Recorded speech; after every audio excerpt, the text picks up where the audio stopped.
अब से कुछ समय पहले हमने आपके साथ एक मार्गदर्शन साझा किया जिसमें हमने आपको एक जांच करने के लिए कहा जिससे पता चल सके कि क्या आपकी नाभि अपने स्थान पर है या फिर अपने स्थान से हट गई है।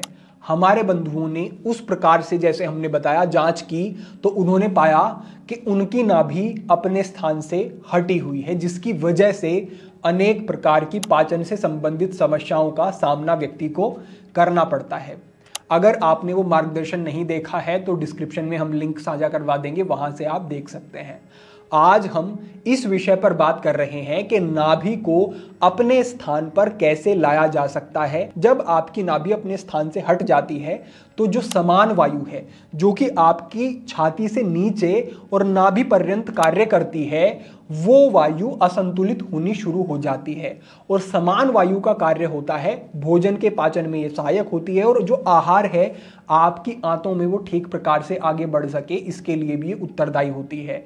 जब समान वायु प्रकुपित हो जाती है तो उससे आंतों में जो मल है रुकना ठहरना शुरू हो जाता है और व्यक्ति को कॉन्स्टिपेशन की समस्या, ब्लोटिंग की समस्या, कई बार उसे पाइल्स की समस्या भी इसकी वजह से हो जाती है और अनेक प्रकार की समस्याओं का सामना करना पड़ता है। पाचन पर भार रहता है, खाना खाने के बाद भारीपन लगता है, अनेक प्रकार की समस्याएं होती हैं। तो अब हम आगे बढ़ते हैं और एक विषय को और समझ लेते हैं। प्रश्न ये होता है कि क्या नाभि टलने की वजह से पेट की समस्याएं होती हैं या फिर पेट खराब हो गया उसकी वजह से नाभि अपने स्थान से हट जाती है। तो देखिए दोनों बातें एक दूसरे की पूरक हैं। हमने पाया है कि कई व्यक्तियों का जिनका पाचन ठीक नहीं होता है उनको नाभि की समस्या कुछ समय के बाद हो ही जाती है और कई व्यक्ति गलत प्रकार की शारीरिक स्थिति के कारण कोई भार उठा रहे हैं, उस स्थिति में नाभि उनकी अपने स्थान से हट गई तो उसकी वजह से भी उन्हें पाचन की समस्याएं हो जाती हैं। तो पाचन की समस्या पहले हो जाए, नाभि बाद में हट जाए, या फिर नाभि पहले अव्यवस्थित हो जाए और धीरे धीरे पाचन के विकार होने लगे, दोनों ही बातों की संभावना रहती है। साथ ही साथ एक बात का और ध्यान रखें कि हमने देखा है जितने भी लोग नाभि सेट किया करते थे, पहले तो बहुत अधिक, हर गांव में कई व्यक्ति मिल जाते थे, वो कुछ आहार के नियम भी बताते थे। यानी कि अगर आप आहार का संतुलन नहीं रखते हैं, आहार के नियमों का पालन नहीं करते हैं तो आपकी नाभि ठीक स्थान पर आने के बाद भी फिर से हट जाएगी, क्योंकि फिर से आप भार डाल देंगे पाचन तंत्र के ऊपर। तो जो हम अभ्यास आपको यहाँ पे ये बताएंगे इनके साथ साथ ध्यान रखना है कि ये अभ्यास करते हुए और अभ्यास से जब नाभि स्थान पर आने लगे उसके 15 दिन के बाद तक आपको कोई भी भारी गरिष्ठ आहार नहीं लेना है, हल्का सुपाच्य घर का आहार ही आपको लेना है। और जब आप ये अभ्यास कर रहे हैं उसके तुरंत बाद तो बिल्कुल भी भारी आहार ना लें। साथ ही साथ ध्यान रखें कि कुछ दिन तक कोई भी भार आप नहीं उठाएंगे और पैर आपके समतल पर पड़े। ऐसा नहीं पैर नीचे पड़ गया और वहां से कुछ उठा रहे हैं, कुछ ऐसी स्थिति, नाभि उससे असंतुलित हो जाएगी फिर से। तो आपको भार नहीं उठाना है, बहुत अधिक शारीरिक गतिविधि से बचना है आपको। अब आगे बढ़ते हैं, समझते हैं कि क्या वो अभ्यास हैं जो हम यहां पर अब समझने वाले हैं। तो यहां पर जो हमारा पहला अभ्यास रहेगा इसको आप समझें। इसमें दीपक के माध्यम से आपको अपनी नाभि को सही स्थान पर लेकर के आना है। दीपक लिया, दीपक को जला लिया, इस तरीके से एक लोटा ले लिया या कोई दूसरा पात्र ले लिया जो दीपक के ऊपर इस प्रकार से आ जाए, ये आपको ले लेना है। उसके बाद आपको लेटना है और दीपक को अपनी नाभि के ऊपर रखना है और उसके ऊपर ये लोटा रखना है। देखें किस प्रकार से। तो इस प्रकार की स्थिति में आपको आ जाना है। फिर ये दीपक आपको लेना है इस प्रकार से और नाभि के बिल्कुल ऊपर आपको इस तरीके से ये रख लेना है। बिल्कुल नाभि के ऊपर रखें, ये सजगता आप रखेंगे। ये रखने के बाद इस तरीके से जो हमने आपको पात्र कहा ये लेना है और इसको इस तरीके से पेट के ऊपर रखना है और ध्यान रखें कि बगल से हवा प्रवेश ना कर सके, इस तरीके से इस पात्र को ऊपर रखना है। यहां पर रखने के बाद इसको थोड़ी देर तक आपको छोड़ देना है। ऊपर से आप हाथ का थोड़ा सा सहारा लगा करके भी इसको नीचे की तरफ दबा करके रख सकते हैं। यहां पर जब आप इसको रखेंगे तो धीरे धीरे एक वैक्यूम क्रिएट होना शुरू हो जाएगा, एक खिंचाव आना शुरू हो जाएगा। थोड़ी देर तक ये जो दीपक है ये जलता रहता है, उसके बाद ये बुझ जाता है और एक वैक्यूम क्रिएट यहाँ पर हो जाती है, जिससे कि इस प्रकार का प्रभाव आता है कि आपकी नाभि अपने स्थान पर सेट होनी शुरू हो जाती है। इसमें थोड़ा समय लग सकता है। इसी प्रकार आप सहजता से लेटे रहें और इस पात्र को ऐसे ही आप रखेंगे। कुछ समय के बाद ये दीपक बुझ जाएगा और इस तरीके की एक वैक्यूम यहाँ पर बनेगी। फिर आपको सहजता से लगभग 2-3 मिनट तक ऐसे रखना है। सहजता से इस पात्र को, लोटे को या दूसरे किसी पात्र को हटा लेना है और दीपक को भी हटा लेना है। इस तरीके का आपका ये यहाँ पर अभ्यास रहेगा। ये हमारा यहाँ पर पहला अभ्यास रहा। इसके बाद जो अभ्यास है वो है कि आपको इस तरीके से एक कोई कपड़ा ले लेना है और उसको इस तरीके से लपेटते हुए एक उसकी बॉल बना लेनी है।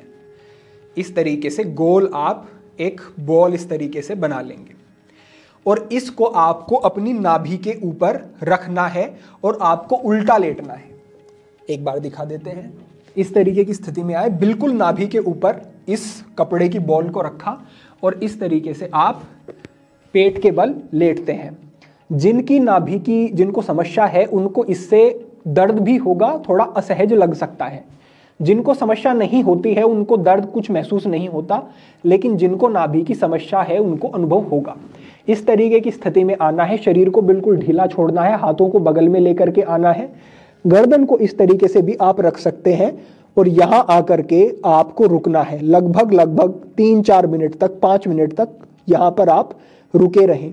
और जब आप इस स्थिति में लेटे रहते हैं तो कुछ समय के बाद जो नाभि है वो भी अपने स्थान पर यहाँ पर आने लगती है। ये भी नाभि को सही स्थान पर लाने के लिए एक अच्छा अभ्यास है।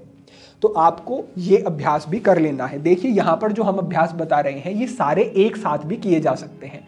यहाँ पर ऐसा नहीं है कि एक ही अभ्यास करेंगे दूसरा नहीं कर सकते, वो भी कर सकते हैं और इसको भी आप प्रयोग में ला सकते हैं। ये हमारा दूसरा अभ्यास हुआ। अब इससे आगे बढ़ते हुए हमने कुछ समय पहले एक मार्गदर्शन साझा किया था जो था नाभि पूरण का अभ्यास। नाभि पूरण यानी नाभि में तेल का प्रयोग करना, लेकिन उसकी एक विधि है, वो आप समझ लें कि नाभि में तेल का प्रयोग कैसे करना होता है। उसका लिंक हम डिस्क्रिप्शन में साझा करवा देंगे। उससे भी जो आपका मणिपुर है वो सबल होता है, क्योंकि कहीं पर भी तेल की मालिश आप करते हैं तो वहां की मांसपेशियां सबल होने लगती हैं, मजबूत होने लगती हैं। तो जो नाभि के आसपास की मांसपेशियां हैं उन पर प्रभाव पड़ता है और बार बार नाभि टलने की जो समस्या है उससे छुटकारा मिलता है। तो तीसरे स्थान पर नाभि पूरण का अभ्यास आपको करना है। लिंक डिस्क्रिप्शन में साझा करवा दिया जाएगा। आगे बढ़ते हुए आपको कुछ यौगिक अभ्यास करने हैं। क्या अभ्यास है वो भी एक बार देख लें। यहां पर सबसे पहला जो हमारा अभ्यास है वो है एक पाद पवन मुक्तासन का अभ्यास।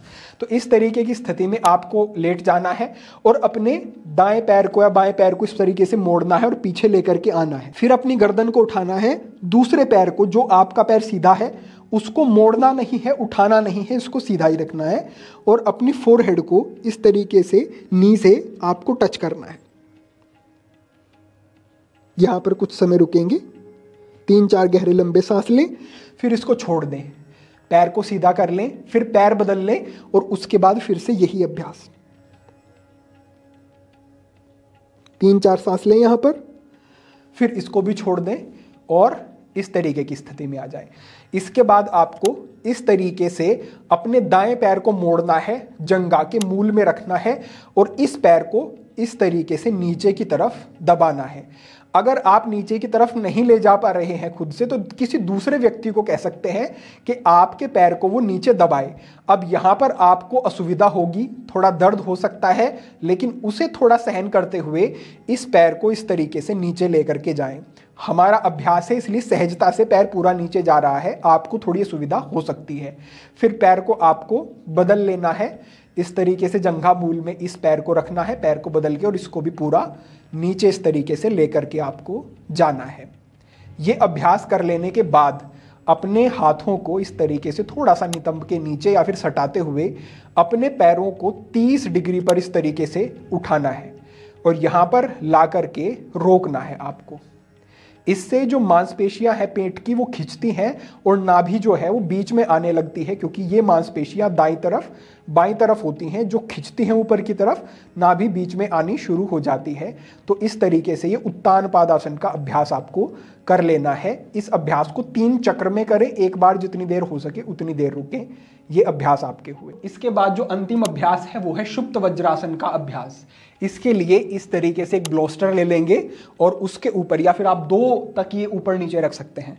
इस तरीके से आने के बाद पैरों को थोड़ा सा बाहर की तरफ ले जाएंगे, एड़ियों को बाहर की तरफ ले जाएंगे और आपके नितंब आपकी मैट से स्पर्श हो जाएं, इस तरीके की स्थिति में आ जाएंगे।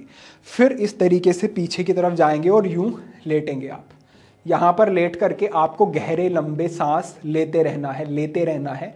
इससे पूरे आपके पेट के जो ऑर्गन्स हैं वो रिलैक्स होते हैं, नर्वस सिस्टम भी रिलैक्स होता है और नाभि अपने स्थान पर आने लगती है। अभी जैसे हमने ये ऊंचा स्थान बनाया हुआ है, तो शुरुआत में थोड़ा ऊंचा स्थान रखें और फिर एक तकिया कम कर दें और जितना हो सके मैट के नज़दीक आते चले जाएं। फिर अगर आप ये जो ब्लोस्टर है या तकिया है इसको हटा करके इस तरीके का अभ्यास अगर कर सकें तो ये और अधिक उपयोगी रहेगा आपके लिए। हमें कमेंट मिल रहे थे कि हम नहीं कर पाते हैं सीधा ये अभ्यास, तो आप तकिया या ऊंचा स्थान बना करके भी ये अभ्यास कर सकते हैं। ये आपको करना है और यहाँ पर 2-3 मिनट तक रुकना है। तो ये आपके कुछ अभ्यास हैं जो कि नाभि को अपने स्थान पर लाने में बहुत अधिक उपयोगी आपके लिए रहेंगे। एक और हम आपको बता देते हैं, आपके पैरों की जो पिंडलियां होती हैं ये आपके पाचन तंत्र को बहुत अधिक प्रभावित करती हैं। यहां पर जो नाड़ियां होती हैं वो पेट से संबंधित होती हैं। तो अगर आप तेल की मालिश करके अपनी पिंडलियों के ऊपर और ऊपर से नीचे की तरफ दबाव देते हुए इस तरीके से हाथों को रखें, अंगूठों को इस तरीके से मिला लें और दबाव देते हुए इस तरीके से नीचे की तरफ लेकर के आते हैं, तो इससे भी आपकी नाभि अपने स्थान से हटने की समस्या में, गैस की समस्या में, कॉन्स्टिपेशन की समस्या में बहुत अच्छे लाभ आपको देखने को मिलेंगे। तो ये जो अभ्यास है ये भी आप कर सकते हैं। इसके विषय में भी हमने विस्तार से पहले मार्गदर्शन किया है, डिस्क्रिप्शन में लिंक साझा करवा देंगे, वो आप देख लें। ये सभी अभ्यास आप करते हैं तो पाचन आपका बहुत ही अच्छा होगा, बहुत ही अच्छे प्रभाव आपको देखने को मिलेंगे और ये धरण की समस्या भी आपकी समाप्त होगी। अपेक्षा है पूरा मार्गदर्शन आपको ठीक प्रकार से समझ में आ गया होगा और आप इसका अभ्यास करके लाभ भी निश्चित रूप से लेंगे। भविष्य में अन्य महत्वपूर्ण विषयों पर मार्गदर्शन होता रहेगा। सभी के लिए प्रार्थना, सभी के लिए मंगल कामना। आज के लिए इतना ही। ओम नमः शिवाय।